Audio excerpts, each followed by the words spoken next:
మనశంకర వరప్రసాద్ సినిమాకి Telangana government ticket rate పెంచుకోవడానికి అయితే అనుమతి ఇచ్చింది. మరి దీని మీద స్పందించడానికి మనతో పాటు ఉన్నారు ప్రముఖ సినీ క్రిటిక్ భరద్వాజ్ గారు. నమస్కారం సార్. నమస్తే సార్. ఇప్పుడు చూసుకున్నట్టయితే నిన్న రిలీజ్ అయిన రాజాసాబ్కి ఏమో టికెట్ హైకి పర్మిషన్ ఇవ్వలేదు తెలంగాణ గవర్నమెంట్. మరి చిరంజీవి గారి సినిమాకేమో టికెట్ హైక్ ప్రైస్ హైక్ చేసుకోవచ్చు అని ఒక జీవోని అయితే పాస్ చేశారు. మరి దీన్ని ఎలా చూడాలంటారు? అంటే నిజానికి రాజాసాబ్ రిలీజ్కి ముందు హైకోర్టు నుంచి ఒక అంటే అనుకూలమైనటువంటి వ్యాఖ్యలే వచ్చినాయి. అంటే ప్రభుత్వాలు విచక్షణ అధికారాలని కొంత మేరకు వీళ్ళని అంటే విచక్షణతో ఆలోచించి వీళ్ళకి అవసరమైతే గనక అలాంటి సదుపాయాలు కల్పించడం తప్పేం కాదు అని హైకోర్టు వ్యాఖ్యానించింది. ఈ వ్యాఖ్యానించిన నేపథ్యంలో రాజాసాబ్కి పెద్ద ఇబ్బంది ఉండదు అని అందరూ అనుకున్నారు. కానీ జీవో రాలేదు. ఏపీలో జీవో వచ్చేసింది ఆ సినిమాకి. 1000 రూపాయలకు పెంచుకోవచ్చు టికెట్లు అన్నారు వాళ్ళు. 1000 రూపాయలకు పెంచుకోవచ్చు, ప్రీమియర్స్కి అనుమతి ఇచ్చారు. ఇవ్వడంతో అక్కడ ప్రీమియర్స్తో సహా బుకింగ్లు ఓపెన్ అయిపోయినాయి. 1000 రూపాయలకు టికెట్లు అమ్మేశారు వాళ్ళు. అమ్మేశారు. చాలా థియేటర్లు ఫుల్ అయిపోయినాయి. ఇక్కడేమో ఓపెన్ కాలేదు. ఓపెన్ కాకపోవడానికి కారణం ఏమిటి అనేది చెక్ చేస్తే గవర్నమెంట్ నుంచి జీవో రాలేదు. జీవో కోసం ఒక 4 వ్యక్తులు అంటే డిస్ట్రిబ్యూటర్ల వైపు నుంచి కొంతమంది, ప్రొడ్యూసర్ వైపు నుంచి కొంతమంది, ఒక 2 కలిసి సీఎంఓలో కూర్చున్నారు. మార్నింగ్ నుంచి నిద్రాహారాలు మానేసి అక్కడే కూర్చున్నారు. ఏదో విధంగా లాబీయింగ్ చేసి జీవో బయటకు తీసుకురావాలి, ఇన్ టైంలో రావాలి, వస్తే కనుక బుకింగ్స్ ఓపెన్ అవుతాయి. దాని గురించిన ప్రయత్నం జరిగింది. కానీ జీవో రాలేదు. రాత్రి 11:30 వరకు జనాలు వెయిట్ చేస్తూనే ఉన్నారు. 10 గంటలకి మీడియా షో అనౌన్స్ చేశారు.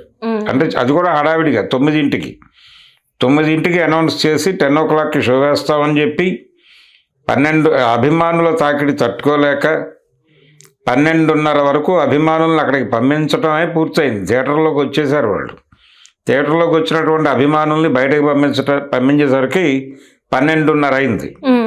దాదాపు 12:45 1 గంట మధ్య షో పడింది. అంటే 9వ తారీఖే. 9వ తారీఖులోకి ప్రవేశించిన తర్వాతే షో పడింది. అలాగే మిగిలిన చోట్ల 11:30కి కొన్ని షోస్ పడ్డాయి. అప్పటి వరకు హోల్డ్ అయిపోయి ఉంది పరిస్థితి. ఎవరికి ఏమీ అర్థం కాని కండిషన్. ఇటువంటి పరిస్థితి అప్పుడు కూడా లోకల్గా ఉన్నటువంటి అధికారుల నుంచి వాళ్ళు పర్మిషన్ తెచ్చుకుని వేశారు. ఏది ఆ రాత్రి 11:30కి వేసిన షోస్. అది కూడా ప్రభుత్వం అంతకుముందు ఎప్పుడో ఆమోదించినటువంటి ప్రైస్లోనే తప్ప హైక్ కాదు. ఏపీలో 1000 రూపాయలకి వేశారు. అలా కాదు, ఇక్కడ 400 రూపాయల టికెట్కే వేశారు. సింగిల్ స్క్రీన్లో 290 రూపాయలు ఆ రేంజ్లోనే వేశారు. అంతకు మించి 1000 రూపాయల రేంజ్లో టికెట్లు అమ్మలేదు ఇక్కడ.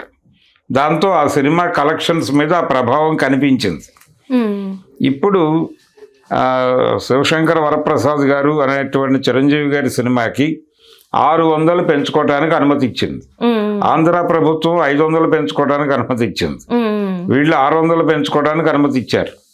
600 పెంచుకోవటానికి. అలాగే సింగిల్ స్క్రీన్స్లో అంటే 8 నుంచి వేసుకోవచ్చు ప్రీమియర్స్ అని చెప్పారు. ప్రీమియర్స్కి కూడా అనుమతి వచ్చింది. శివశంకర వరప్రసాద్ గారికి అనుమతి వచ్చింది. అలాగే ఈ సినిమా రిలీజ్ అయిన తర్వాత ఒక వారం రోజులు థియేటర్లలో రేట్లు పెంచి అమ్ముకోవచ్చు. ఇది సింగిల్ స్క్రీన్లో ఒక రేటు, మల్టీప్లెక్స్లో ఒక రేటు చెప్పారు. అంటే ఇక్కడ 100 రూపాయలు పెంచుకోవచ్చు, అక్కడ 50 రూపాయలు పెంచుకోవచ్చు అని చెప్పి ఈ అవకాశాలు, ఈ వెసులుబాట్లు అన్ని కల్పిస్తూ జీవో వచ్చింది. ఇప్పుడు ఈ జీవో మీద ఎవరైనా కోర్టుకు వెళ్తారేమో చూడాలి.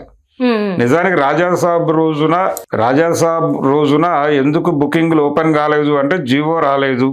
జీవో ఎందుకు రాలేదు అంటే కోర్టులో ఎవరైనా అప్రోచ్ అవుతారేమో అని జీవో రాలేదు. అంటే మనం అనగనగా ఒక రాజుగారు ఆయనకి 7 కొడుకులు అనే కథ విన్నాం చిన్నప్పుడు. అంటే ఎందుకు రాలేదు అంటే వేటకి వెళ్ళారు, ఇలా నడిచి చివరికి ఎక్కడో తేలుతుంది ఆ కథ.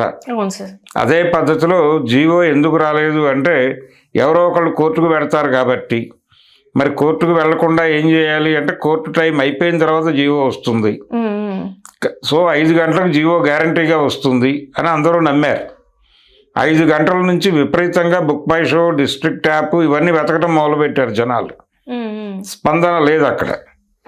10 అయిపోయింది, దిక్కు లేదు. 11 అయింది, దిక్కు లేదు. 11 ఆ ప్రాంతాల్లో ఓపెన్ అయినాయి. 11:30 అప్పటికి ఇంకో పావు గంటలోనే షోస్. జనాలు అలాగే బుక్ చేసుకుని రష్ అయిపోయి థియేటర్ల దగ్గరికి పరిగెత్తారు. ఇది కూడా కొన్ని థియేటర్లలో మాత్రమే సాధ్యమైంది. ఇలా ఆ రోజున అంత హడావిడి చేసి, రెండోది అసలు తెలంగాణలో no premieres, no price hike అని కోమటిరెడ్డి గారు ప్రకటించి ఉన్నాడు సినిమాటోగ్రఫీ మంత్రిగా. అంటే ఇక్కడ కొన్ని విషయాలు మనం గమనించుకోవాలి కదా సార్. ఎందుకంటే ఎప్పుడైతే సంధ్యా థియేటర్ అంశం జరిగిందో, ఆ ఘటన జరిగిందో, ఆ ఘటన తర్వాత అసలు తెలంగాణలో ఎట్లాంటిది లేదంటే అసెంబ్లీలో 30 నిమిషాల పైన మాట్లాడారు ముఖ్యమంత్రి గారు. ఫ్లోర్ లో చెప్పాడు ఆయన స్పష్టంగా. చెప్పిన తర్వాత వచ్చిన కొన్ని సినిమాలకేమో ప్రైస్ హైక్ లేదు, కానీ కొన్ని సినిమాలకు మాత్రం అదే పనిగా విచ్చలవిడితనం అంటే ప్రజలకు మొయ్యలేనంత కూడా పెంచడం జరిగింది. అంటే అసలు ఈ ప్రైస్ హైక్ అనేది ఇవ్వాల్సిన అవసరం ఎవరికి ఉంది, ఎవరికి ఇవ్వాలి, ఎవరికి ఇవ్వకూడదు అనే విచక్షణ హైకోర్టు చెప్పిన విచక్షణలోకి వెడితే కంపారేటివ్ గా శివశంకర వరప్రసాద్ గారి కంటే కూడా పెద్ద బడ్జెట్ సినిమా అది రాజాసాబ్. కాబట్టి దానికి ప్రైస్ హైక్ ఇచ్చి ఉండాలి హైకోర్టు చెప్పిన విచక్షణ ప్రకారం అయితే. కానీ దానికి ఇవ్వలేదు, దీనికి ఇస్తున్నారు. అసలు సినిమాలకి ప్రైస్ హైక్ ఎందుకు ఇవ్వాలి అనేది ఒక ప్రశ్న. సినిమాలు హై బడ్జెట్ లో తీస్తున్నాం కాబట్టి ఇవ్వాలి అని సినిమా పరిశ్రమ చెప్తోంది. కానీ మీరు హై బడ్జెట్లో ఎందుకు తీస్తున్నారు? మార్కెట్ ఉంది కాబట్టి తీస్తున్నారు. హిందీ మార్కెట్ ఉంది, మీకు తమిళ మార్కెట్ ఉంది, మలయాళం మార్కెట్ ఉంది. పాన్ ఇండియా లెవెల్లో మీరు రిలీజ్ చేయడం కోసం, మీ సినిమా క్వాలిటీని పెంచుకోవటం కోసం డబ్బులు ఖర్చు పెడుతున్నారు. దానికి తెలుగు ప్రేక్షకుల మీద భారం వేయటం ఎలా కరెక్టు? 2 తెలుగు రాష్ట్రాల్లో తప్ప మీకు ఇంకెక్కడ ప్రైస్ హైక్ ఇవ్వట్లా ఎవరు. అంటే పాన్ ఇండియా మూవీ అయినా కూడా ఇక్కడ మాత్రమే ఇస్తున్నారు, మిగిలిన చోట్ల ఇవ్వట్లా. మీరు వాళ్ళ కోసం డబ్బులు ఖర్చు పెట్టి వీళ్ళ దగ్గర డబ్బులు తీసుకుంటే ఎలా జస్టిఫై అవుతుంది? అది మేమెందుకు ఇవ్వాలి డబ్బులని తెలుగు ప్రజలు అడగట్లేదు కాబట్టి మీ జులుం నడుస్తోంది. రెండోది, ఈ ప్రీమియర్ షోస్కి వెళ్ళే వాళ్ళందరూ కూడా అభిమానులే. ఈ అభిమానుల దగ్గర నుంచి అభిమానుల జేబులు కొట్టేసే ప్రోగ్రామ్ ఇది. ఏది 1000 రూపాయల టికెట్ పెట్టినా లేదు, ఈయన 600 పెట్టాడు. ఇప్పుడు చిరంజీవి గారి సినిమాకి 600 అన్నారు.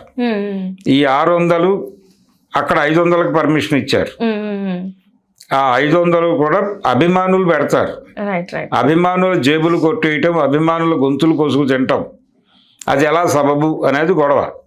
అంటే మిమ్మల్ని అభిమానించిన పాపానికి, మీకోసం బ్యానర్లు కట్టిన పాపానికి, మీకోసం హోర్డింగులు కట్టి వాటికి పాలాభిషేకాలు చేసిన పాపానికి వాళ్ళు మీకు 1000 రూపాయలు, 500, 600 సమర్పించుకోవాలా? మిగిలిన జనాలకు మీరు మామూలుగానే సినిమా చూపిస్తారా? ఇది ఎలా కరెక్టు? అభిమానుల పట్ల మీరు కొంత కన్సర్న్ చూపించి వాళ్ళకి తగ్గింపు ధరలో సినిమా చూపిస్తే ఆనందం. అలా కాకుండా వాళ్ళ కోసమే ఎక్కువ డబ్బులు వసూలు చేయటం వాళ్ళ దగ్గర నుంచే, ఇది ఎలా కరెక్టు అనేది ఒక జనరల్ క్వశ్చన్ ఉంది ప్రపంచం ముందు. అయితే ఇప్పుడు తెలంగాణలో శివశంకర వరప్రసాద్ గారికి అనుమతి ఇచ్చి ప్రభాస్ సినిమాని హోల్డ్ చేయటం వెనకాల పొలిటికల్ రీజన్స్ ఏమైనా ఉన్నాయా అనే చర్చ మొదలైంది. అంటే పొలిటికల్ రీజన్స్ అంటే అక్కడ ఎవరు పర్టికులర్గా ప్రభాస్ మీద ఒక డౌట్ ఉంది. అంటే ఆయన్ని కొంచెం సపోర్ట్ చేస్తూ ఉన్నది ఒక సెక్షన్ ఉంది. అంటే క్షత్రియుల్లో ఒక సెక్షన్ వైసీపీకి అనుకూలంగా ఉన్నారు అక్కడ ఏపీలో. ఒకవేళ అది రీజనా, రేవంత్ రెడ్డి గారు యాంటీ జగన్ ఆలోచిస్తాడు. అవును సార్, ఇతను మన హీరో కాదు అనే ఉద్దేశంతో ఏవైనా ఈ ఫైల్ పక్కన పారేసాడా? అంటే గతంలో ప్రజారాజ్యం పార్టీని కాంగ్రెస్ లో విలీనం చేసినందుకు ఇది ఒక కృతజ్ఞత అనుకోవాలా సార్? మరి నో అంటే చిరంజీవి గారు కాంగ్రెస్ లో ఇప్పటికీ సభ్యుడే టెక్నికల్ గా. ఎందుకంటే ఆయన రాజీనామా చేయలే, ఆయన రాజీనామా చేయలేదు. చాలా క్లియర్గా అప్పుడప్పుడు ఆయనకి అంటే సభ్యత్వ రెన్యువల్ గురించి మాట్లాడుతూ ఉంటారు వాళ్ళు. సినిమా ఇండస్ట్రీ నుంచి వెళ్ళి తను ఒక పెద్దగా వచ్చి మాట్లాడడం జరిగింది. అది ఫ్యూచర్ సిటీ. ఫ్యూచర్ సిటీలో సినిమా పరిశ్రమకి సంబంధించిన సదుపాయాలు, ఎవరెవరికి స్థలాలు ఇవ్వాలి, ఈ దీనికి సంబంధించి ఆయన వెళ్ళి నెగోషియేట్ చేశాడు. అయితే ఈ ప్రయాణంలో భాగంగా ఆయన మనవాడు కాబట్టి ఆయనకేమో బంగారు పళ్ళెంలో భోజనం పెడతారా, ప్రభాస్ మీద అనుమానం ఉండి ఆయన వెనకాల ఉన్న వాళ్ళల్లో మనకి వ్యతిరేకంగా ఉన్న పార్టీకి చెందిన వాళ్ళు ఉన్నారు అనేటువంటి ఇంప్రెషన్తో మీరు ఇలా బిహేవ్ చేస్తారా అనేది ఇప్పుడు బయట మొదలైంది చర్చ. అంటే రాజాసాబ్ని హోల్డ్ చేయటం వెనకాల రేవంత్ రెడ్డి గారి పర్సనల్ ఎజెండా ఉంది అనేది ఒక డౌట్. అది నిజమే కావచ్చు అనే అనుమానం వస్తుంది. ఇప్పుడు మీరు ఒక స్టాండ్ తీసుకోండి. అసలు తెలంగాణలో మీరు మొదట చెప్పినటువంటి సంధ్యా థియేటర్ ఇన్సిడెంట్ తర్వాత మీరు ఆన్ ఫ్లోర్ చెప్పినటువంటి డైలాగులకి మీరు కమిట్ అయితే ఇబ్బంది లేదు. మేం జీవితంలో ఇక్కడ ప్రైస్ హైక్ ఇవ్వము, మా ప్రభుత్వం ఉన్నంతకాలం మేము ఇవ్వము, నో ప్రీమియర్స్ అని మీరు ఒక మాట చెప్పేస్తే మీ చుట్టూ తిరగరేళ్ళు. దాని ప్రకారం వాళ్ళు రిలీజ్ షెడ్యూల్స్, ఇతర వ్యవహారాలు చూసుకుంటారు. నిజానికి రాజాసాబ్ సినిమాకి నష్టం వీళ్ళు జీవో ఇవ్వకపోవడం వలన జరగలేదు. వీళ్ళు జీవో ఇవ్వకుండా చేయటం వలన, జీవో ఇవ్వము అని ముందే చెప్పేసి ఉంటే వీళ్ళు తక్కువ ప్రైస్లో షోస్ వేసేసుకునేవాళ్ళు కదా. ఎంతో కొంత రెవెన్యూ వచ్చేది ఆ సినిమాకి. ఆ రెవెన్యూని దెబ్బ కొట్టారు వాళ్ళు ఒక రకంగా. సినిమాకి రావాల్సిన డబ్బుని రానివ్వకుండా చేశారు. ఇప్పుడు మామూలు ధరలతో ఎలాగైతే 11:30కి వేశారు ఆ షోలు, అవి 8 నుంచి వేసుకునేవాళ్ళు అన్ని థియేటర్లలోనూ. వేస్తే ఒక థియేటర్ బద్దలు కొట్టాల్సిన అవసరం ఉండేది కదా జనాలకి. విమల్ థియేటర్ గేట్లు బద్దలు కొట్టుకుని లోపలికి ఎందుకు వచ్చారు ప్రజలు? మిగిలిన చోట్ల ఎక్కడ షోస్ లేవని తెలిసి ఇక్కడ గ్యారంటీగా పడుతుంది, ఇది మీడియాకి వేస్తున్నారు అనే సమాచారం బయటికి వెళ్ళిపోయింది. అది ఒక న్యూస్ నెట్వర్క్లో వచ్చింది. దాన్ని కట్ చేసి వాళ్ళు గ్రూప్స్లో వేసుకున్నారు. దాంతో ఒక్కసారి ఎగబడ్డారు అక్కడికి. ఆ జనాలను ఆపే బలం ఆ గేట్లకు లేదు. అవి బద్దలు కొట్టుకుని స్ట్రైట్ అవే థియేటర్లోకి వెళ్ళి కూర్చున్నారు.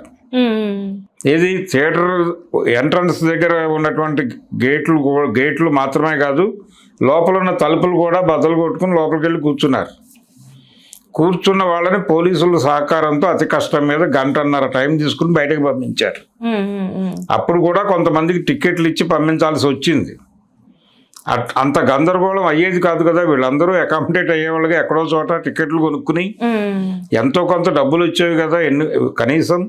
కనీసం 10 కోట్లు అయినా వచ్చి ఉండేవి కదా వాళ్ళకి రిటర్న్స్. అవి కూడా రాకుండా ఎందుకు అడ్డం పడింది రేవంత్ రెడ్డి గారి ప్రభుత్వం. ఈయనకేమో ఎందుకు బంగారు పళ్ళెంలో వడ్డించారు చిరంజీవి గారికి. అంటే చిరంజీవి గారు మీరు పిలిచినప్పుడల్లా వేదిక మీదకి వస్తున్నాడనా, లేకపోతే ఈ మధ్య రీసెంట్గా ఆయన సీఎంని కలిసి వచ్చాడు, వెళ్ళి ఊరికనే కలిశాను అని చెప్పాడు.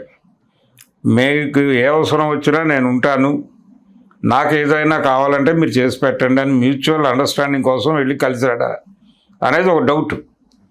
కాబట్టి అయిన వాళ్ళకి ఆకుల్లోనూ కాని వాళ్ళకి కంచాల్లోనూ ఇలా ఒక సామెత ఉంది. ఆ ప్రోగ్రాం ప్రకారం ఏదో జరుగుతోంది తెలంగాణలో అని అనిపిస్తోంది. ఈ వ్యవహారం చూస్తే, సీఎం గారి వ్యవహారం చూస్తే ప్రభాస్ని పొలిటికల్గా టార్గెట్ చేశారా అనే డౌట్ ఉంది ఇప్పుడు. ఈ పొలిటికల్గా టార్గెట్ చేయడం వల్లనే రాజాసాబ్కి ఇబ్బంది కలిగించారు. అంటే ప్రభాస్ అభిమానులు ఏ స్టాండ్ తీసుకోవాలి, కాంగ్రెస్ వ్యతిరేక స్టాండ్ తీసుకోవాలా, అభిమానులు తక్కువేం లేరు ఆయనకి. కాబట్టి నెక్స్ట్ ప్రోగ్రామ్ ఏమిటి గవర్నమెంట్ది, ఒక విధానం లేదు అనేది అయితే స్పష్టం అయిపోయింది. మేము అసలు సినిమాలన్నీ ఎంకరేజ్ చేయము ఈ లైన్లో అని మీరు ఓపెన్గా ఒక విధాన ప్రకటన చేసి దాన్ని గంటకు ఒకసారి మార్చుకుంటూ పోతే ఏమనుకోవాలి ఆయన్ని. కాబట్టి ప్రభుత్వం ఈ విషయంలో ఘోరంగా విఫలమైంది. అలాగే చిరంజీవికి అనుకూలంగాను ప్రభాస్కి వ్యతిరేకంగాను ఇలాంటి నిర్ణయాలు తీసుకోవడం అనేది ఖచ్చితంగా తప్పు. ప్రభుత్వం చేస్తున్నటువంటి ఈ దుర్మార్గాల మీద ఇండస్ట్రీలో ఒక చర్చ జరగాల్సిన అవసరం అయితే ఉంది. Thank you so much sir. Thank you. Hello, Telugu రాజ్యం ఛానల్ చూస్తున్నారా? సామాజిక, రాజకీయ, జీవన చిత్రణే తెలుగు రాజ్యం. అతిశయోక్తులు అసత్యాలు ఉండవు. రాజకీయ కోణం కాదు, ప్రజా కోణమే కొలబద్ద. తెలుగు రాజ్యం వీక్షణ మీ ఉత్తమ అభిరుచికి నిదర్శనం.